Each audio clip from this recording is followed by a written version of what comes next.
السلام علیکم ورحمۃ اللہ وبرکاتہ۔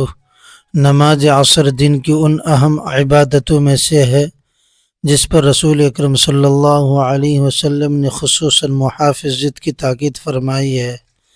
حدیث میں آتا ہے کہ جس نے عصر کی نماز چھوڑ دی گویا اس کا گھرانہ اور مال سب کچھ برباد ہو گیا، یعنی اس نماز کی اہمیت دنیا و آخرت دونوں اعتبار سے بہت بڑی ہے۔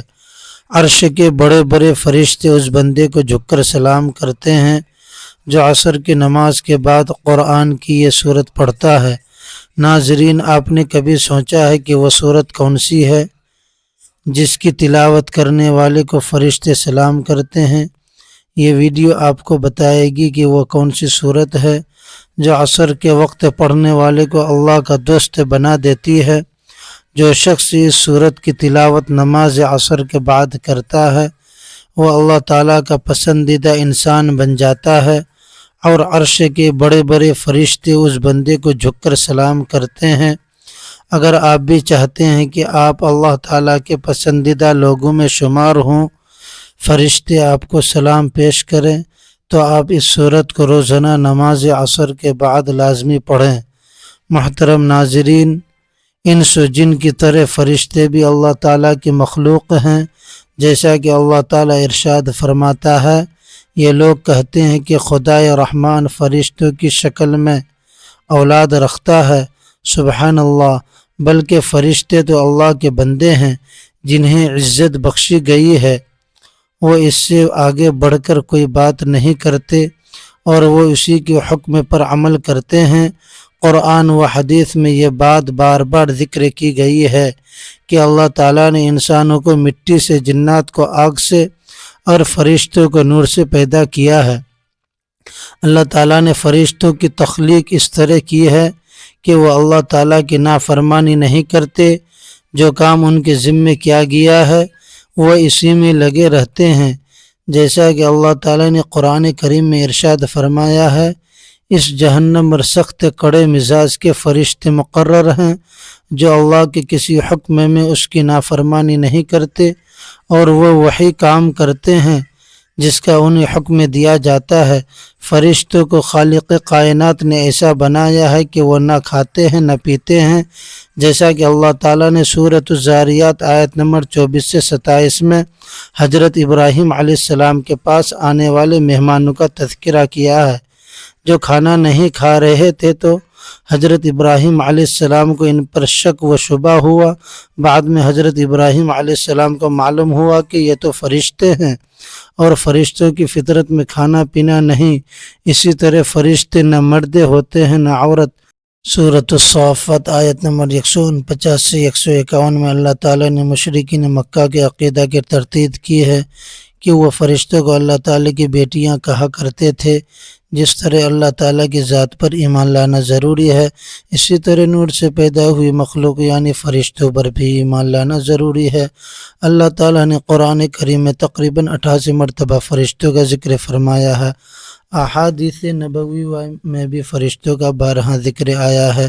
اللہ تعالیٰ نے سورۃ البقرہ آیت نمبر 285 میں فرمایا، یہ سب رسول اور تمام مسلمان اللہ پر، اس کے فرشتوں پر، اس کی کتابوں پر اور اس کے رسولوں پر ایمان لائے ہیں۔ مسلمانوں کی طرح یہود و نصارہ بھی تسلیم کرتے ہیں کہ فرشتوں کو اللہ تعالیٰ نے نور سے پیدا کیا ہے، یعنی دیگر آسمانی کتابوں اور صحیفوں میں بھی فرشتوں کا ذکر ملتا ہے۔ عقل کا تقاضا بھی یہی ہے۔ اللہ تعالیٰ جن کو ہم نے بنا دیے، خالق کائنات تسلیم کیا، اور انس و جن جنہیں اچھے کام کرنے اور برے کام سے رکنے کا مکلف بنایا گیا ہے، کہ اللہ تعالیٰ کی ایک معصوم مخلوق موجود ہو جو اللہ کے پیغام کو بندوں تک اور بندوں کے اعمال کو اللہ تعالیٰ تک پہنچانے اور جزا کے دن کے لیے پوری زندگی کے ایک ایک لمحہ کے اعمال کو ریکارڈ کرنے اور دنیا کے نظام کو چلانے میں اللہ کے حکم کے مطابق اپنی ذمہ داریاں بحسن خوبی انجام دے۔ حالانکہ ہمارا یہ ایمان و عقیدہ ہے کہ اللہ تعالیٰ ہر چیز سے پوری طرح واقف ہے، اسے فرشتوں کی ضرورت نہیں، چنانچہ دنیا کے ہر مذہب میں کسی نہ کسی شکل میں فرشتوں کا تصور موجود ہے۔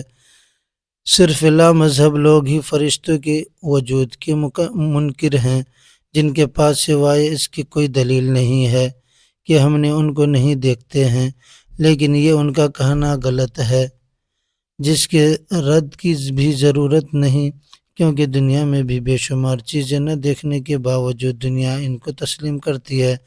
مثلا عقل دنیا میں کسی بھی شکل میں موجود نہیں ہے، لیکن ساری دنیا تسلیم کرتی ہے۔ فرشتے اللہ تعالیٰ کے حکم سے اپنی اصل شکل کے علاوہ کسی دوسری شکل میں بھی ظاہر ہو سکتے ہیں۔ چنانچہ حضرت جبرائیل علیہ السلام کبھی کبھی کسی انسانی شکل میں آپ کے پاس تشریف لاتے ہیں اور اللہ تعالیٰ کا پیغام آپ کو پہنچا دیتے ہیں۔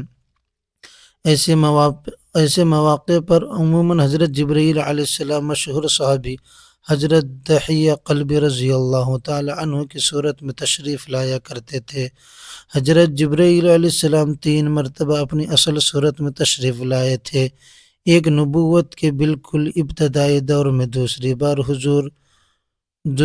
خود حضور اکرم صلی اللہ علیہ وسلم حضرت جبرائیل علیہ السلام سے ان کی اصل صورت میں دیکھنے کی خواہش ظاہر فرمائی تھی، اور تیسری مرتبہ معراج کے موقع پر حضرت ابراہیم علیہ السلام، حضرت مریم اور حضرت لوط علیہ السلام کے قصوں میں بھی قرآن کریم میں مذکور ہے کہ فرشتے انسانی شکل میں ان کے پاس آئے تھے۔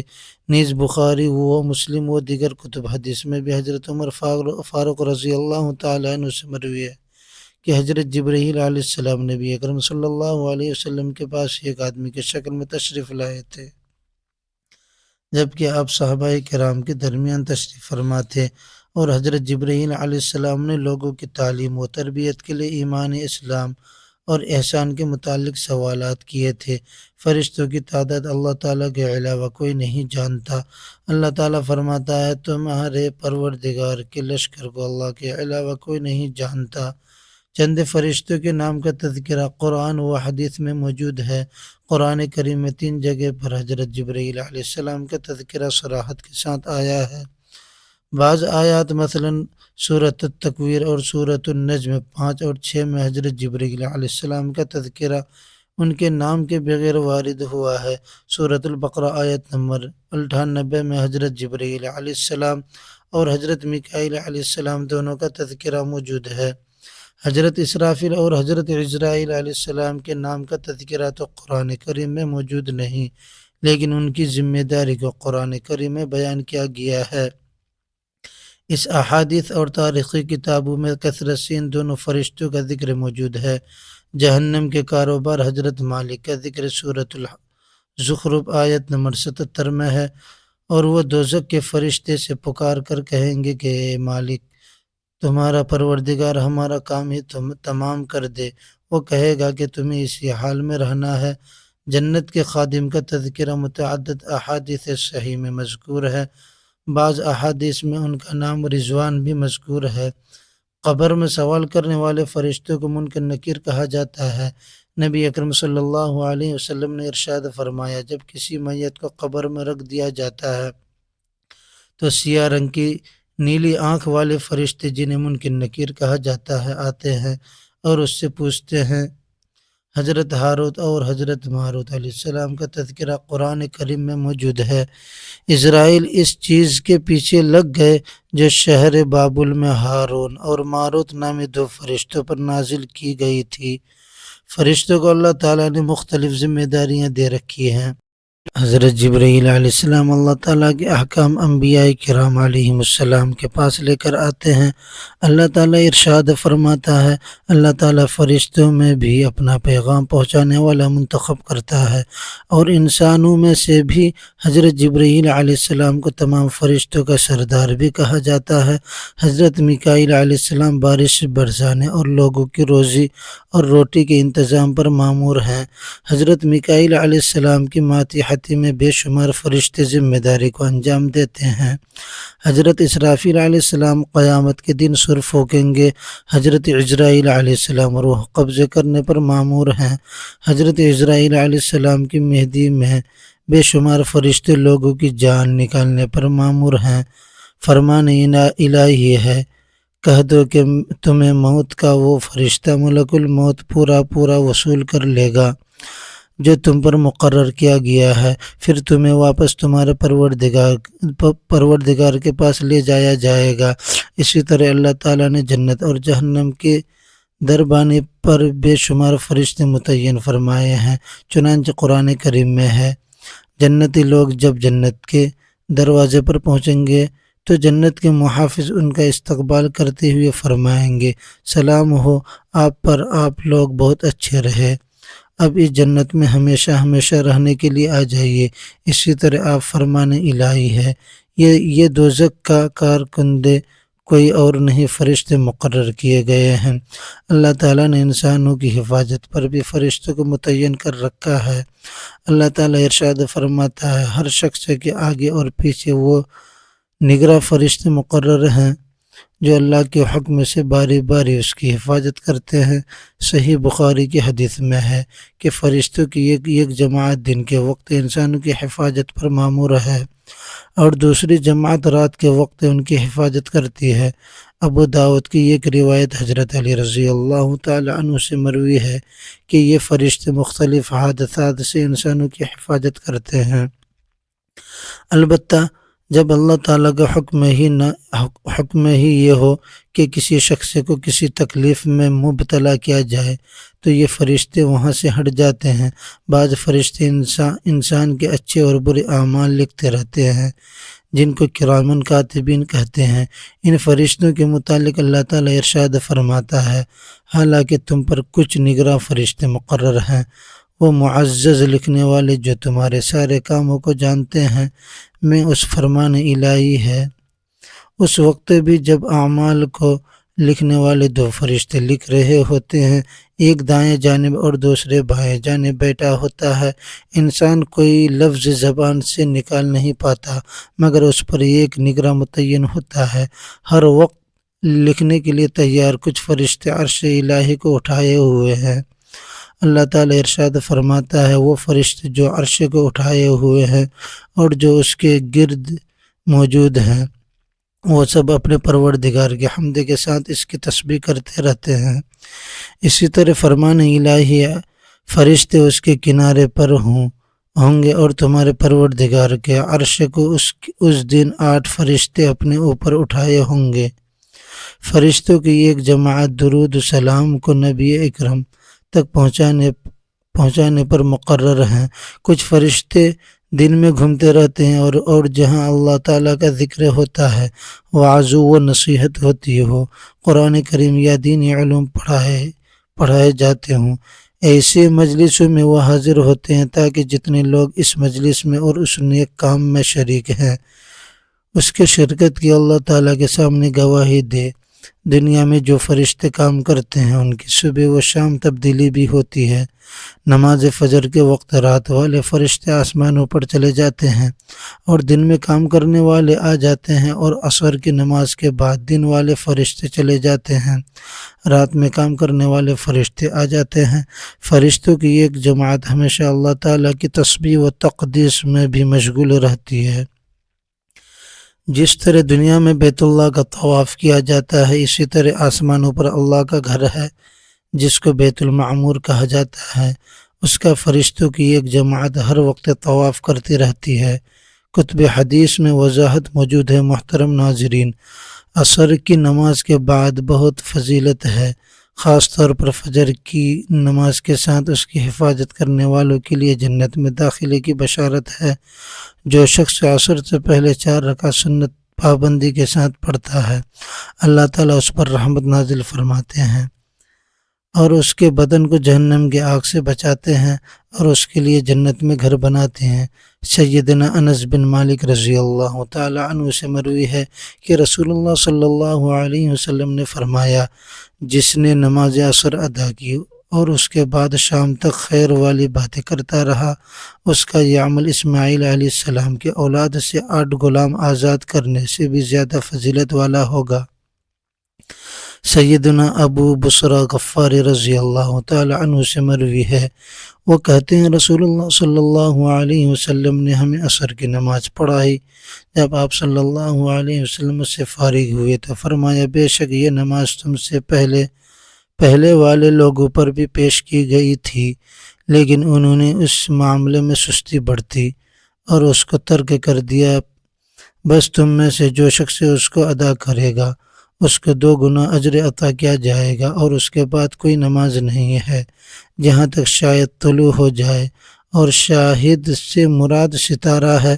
سیدنا علی رضی اللہ تعالی عنہ سے مروی ہے کہ رسول اللہ صلی اللہ علیہ وسلم نے غزوہ عذاب والے دن فرمایا تھا، ان مشرکوں نے ہمیں صلاۃ وسطی یعنی نماز عصر سے مشغول کر دیا، اللہ تعالیٰ ان کے قبروں اور گھروں کو آگ سے بھر دے۔ پھر آپ صلی اللہ علیہ وسلم نے اس نماز کو مغرب اور عشاء کے درمیان پڑھا۔ عصر کی نماز کی بہت فضیلت ہے، خاص طور پر فجر کی نماز کے بعد اس کے حفاظت کرنے والے کے لیے جنت میں داخلے کی بشارت ہے۔ جو شخص عصر سے پہلے کی 4 رکعت سنت کی پابندی کرتا ہے، اللہ تعالیٰ اس پر رحمت نازل فرماتے ہیں اور اس کے بدن کو جہنم کی آگ سے بچاتے ہیں اور اس کے لیے جنت میں گھر بناتے ہیں۔ محترم ناظرین، ہمارا آج کا وظیفہ نماز عصر کے بعد ایسی سورت پڑھنے کا عمل ہے جس سورت کو پڑھنے سے عرش کے فرشتے جھک کر سلام کرتے ہیں اور اللہ تعالیٰ اس کو اپنے پسندیدہ بندوں میں شامل کر لیتا ہے۔ وہ سورہ کون سی ہے یہ میں اب آپ کو بتانے لگا ہوں، تفصیل سے سنیے گا۔ ناظرین، سب سے پہلے آپ نے نماز عصر ادا کرنی ہے۔ نماز عصر ادا کرنے کے بعد آپ نے حضور پاک صلی اللہ علیہ وسلم کی ذات اقدس پر درود پاک کا نذرانہ پیش کرنا ہے۔ درود پاک آپ کوئی سا بھی پڑھ سکتے ہیں۔ ایک بار ثواب کی نیت سے میرے ساتھ بھی درود پاک پڑھ لیں۔ اللہم صلی علی محمد وعلی آل محمد کما صلیت علی ابراہیم وعلی آل ابراہیم انکا حمید مجید۔ اللہم بارک علی محمد وعلی آل محمد کما بارکت علی ابراہیم وعلی آل ابراہیم انکا حمید مجید۔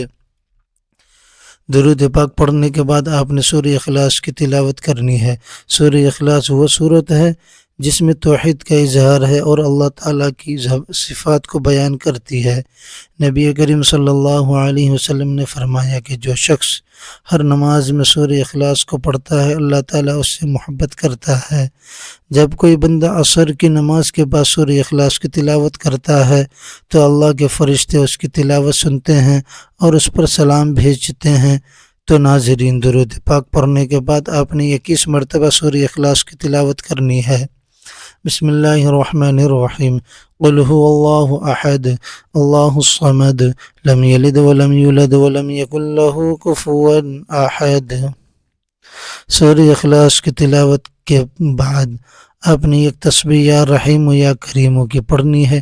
اس کے بعد آپ نے ایک تسبیح استغفر اللہ ربی من کل ذنب واتوب الیہ پڑھے۔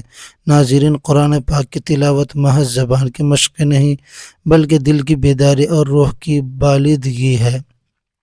جب بندہ عصر کی نماز کے بعد سورہ اخلاص کو یقین کے ساتھ اللہ کی نازل کردہ سورت پڑھتا ہے تو اس پر رحمت الہی کے دروازے ایسے کھلتے ہیں کہ عرش کے عظیم فرشتے بھی جھک کر اس کو سلام کرتے ہیں۔ یہ مقام کسی مال و دولت یا دنیاوی مرتبے سے نہیں ملتا، یہ مقام صرف اس دل کو ملتا ہے جو اللہ کے کلام سے جڑا ہو، جس کی زبان پر قرآن ہو اور جس کی نیت خالص ہو۔ لہٰذا اس عمل کو معمول بنا لیں، اپنے گھروں میں قرآن کی روشنی کو پھیلائیں اور دیکھیں کہ کس طرح اللہ کے فرشتے آپ کی زندگی میں سکون، برکت اور کامیابیوں کی برسات لے کر اترتے ہیں۔ اللہ ہم سب کو قرآن سے محبت اور اس پر عمل کرنے کی توفیق عطا فرمائے، آمین۔ آخر میں اللہ تعالیٰ سے دعا ہے کہ اللہ تعالیٰ ہم سب کو نیک اعمال کرنے کی توفیق عطا فرمائے۔ اللہ تعالیٰ نیکی کی بات کو سننے، سمجھنے اور اس پر عمل کرنے کی توفیق مرحمت فرمائے۔ میرا سنانا اور آپ کا سننا اپنی بارگاہ میں الہی قبول و منظور فرمائے۔ جو مانگا مقدر فرمائے، جو نہیں مانگ سکے بن مانگے عطا فرمائے، آمین ثم آمین۔ ناظرین، آپ سے گزارش ہے کہ اپنے رزق میں برکت، وسعت اور کشادگی کے لیے اللہ تعالیٰ کے 99 ناموں میں سے کوئی ایک نام لکھ کر کمنٹ سیکشن میں ضرور شیئر کریں۔ اللہ تعالی ہم سب کا حامی و ناصر ہو، آمین۔ ناظرین، ویڈیو اچھی لگی ہو تو ویڈیو کو لائک کریں، شیئر کریں۔ اگر آپ ہمارے چینل میں نئے ہیں تو چینل کو سبسکرائب کرنا نہ بھولیں۔ خدا حافظ۔